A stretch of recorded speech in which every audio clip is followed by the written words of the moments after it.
Okay, just want to make sure I get everything in there that's necessary. Here's the sliced and roasted or pre-baked eggplant slices. Make sure they're nice and golden brown on each side. When it's brown on one side, turn them over after about 10 minutes on 350-degree oven on the rack. Flip them over, brown the other side for about another 10 minutes, and then take them out. Okay. Want to make sure you got enough onions. I had a small onion before, it's just too small if it was peeled. So get a good sized onion and get all your stuff ready to chop up.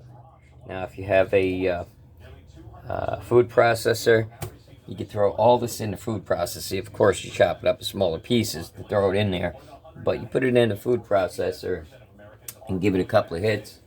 And you want it coarse, of course, not, you don't want it liquefied or too fine. You just want a coarse chop on everything. All right. If not, I'm going to chop it up and show you what the consistency should look like.